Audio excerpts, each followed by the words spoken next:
sini saya akan menyampaikan materi tentang perlawanan terhadap kolonialisme sebelum lahirnya kesadaran nasional. 1. Kebijakan pemerintahan kolonial yang mencipta lawan lokal. 1.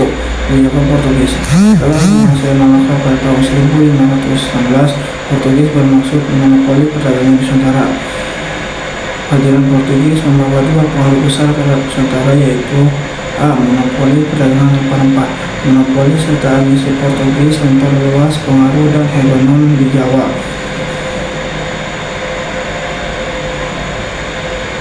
Membuat Kesultanan Demak melakukan serangan preventif ke Malaka pada tahun 1512 dan 1513, serta ke Sunda Kelapa pada tahun 1526 dan 1527. B. Penyebaran agama Kristen. Penyebaran agama Katolik oleh Germanik Portugis di tengah komunitas beragama Islam yang telah mangkal seperti di Maluku.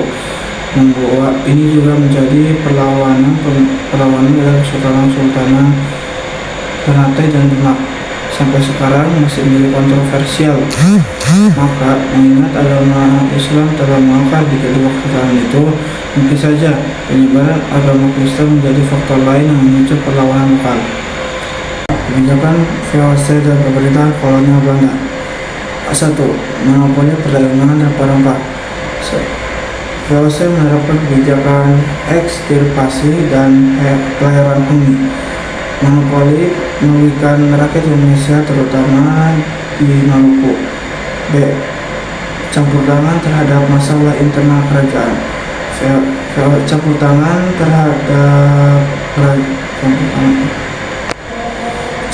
VOC juga tampak dalam hal pengangkatan pejabat-pejabat seperti patih ataupun penentuan seperti kebijakan ekonomi dan politik kerajaan. Terima kasih. Perlawanan terhadap kolonialisme sebelum lahirnya kesadaran nasional. Perlawanan yang terjadi sebelum lahirnya kesadaran atau kebangsaan nasional memiliki ciri khasnya masing-masing. Yang diantaranya ada pertama, yaitu bersifat lokal. Perlawanan yang dilakukan oleh masing-masing kerajaan sebagai reaksi langsung terhadap perlawanan kedaulatan serta kesewenang-wenangan penjajah di tempat itu. Kemudian ada bergantung kepada pemimpin karismatik.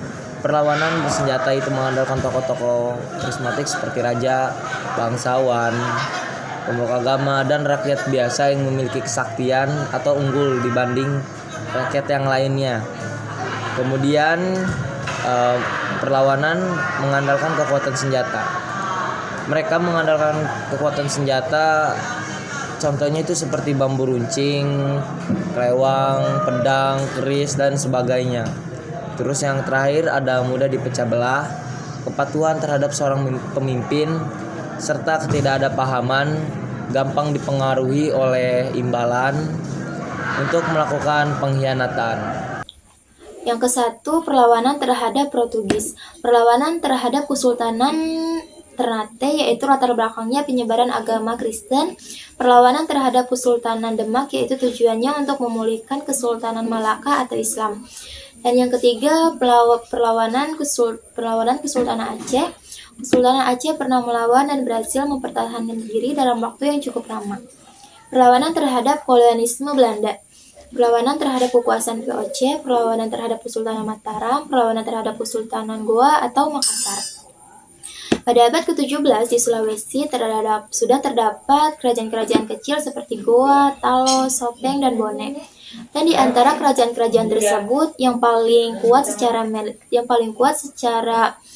militer atau ekonomi adalah Goa atau Makassar.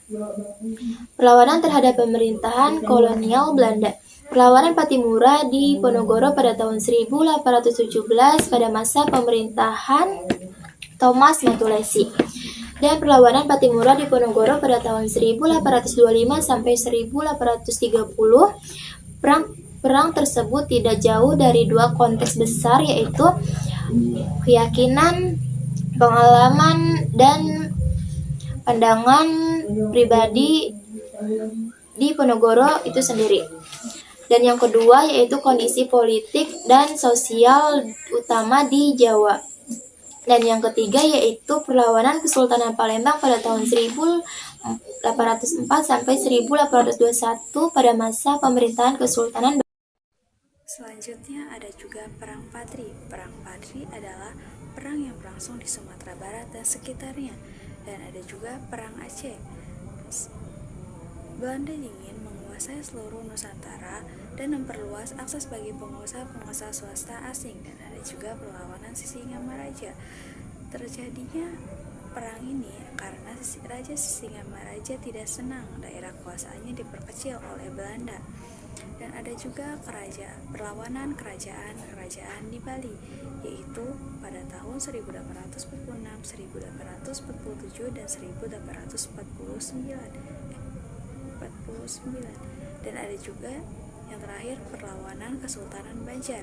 Alasan terjadinya perlawanan ini salah satunya yaitu Belanda bermaksud menguasai daerah Kalimantan dan memperluas wilayah Kalimantan Selatan. Pengaruh kolonialisme Belanda. Pengaruh kolonialisme Belanda terbagi menjadi 4. Yang pertama, bidang sosial budaya. Bidang sosial budaya terbagi menjadi 5. Yang pertama ada mentalitas Inlander, bahasa, pendidikan, gaya hidup, dan berkembangnya agama Kristen Protestan di Indonesia. Yang kedua ada bidang ekonomi. Bidang ekonomi terbagi menjadi 3. Yang pertama sistem sewa tanah, yang kedua sistem kerja kontrak, dan ekonomi uang. Yang ketiga ada bidang hukum. Pada kolonialisme Belanda, hukum Belanda diperkenalkan di Indonesia. Yang keempat ada bidang politik. Sistem pemerintahan kolonial di bawah pimpinan gubernur jenderal dirancang seperti lembaga eksekutif yang kita kenal saat ini. Kolonialisme dan pengaruhnya terhadap kehidupan politik, sosial, dan budaya. Agama. Umat Kristen tertua Indonesia adalah Katolik. Penyebaran agama ini dimulai jauh sebelum kedatangan Portugis, yaitu abad ke-14. Kesenian. Pengaruh Portugis dalam bidang kesenian tampak pada musik keroncong. Kita masih bisa menemukan peninggalan ini di kota Tugu, di Kampung Tugu, Jakarta Utara. Musik keroncong berasal dari musik Portugis, yaitu abad ke-16.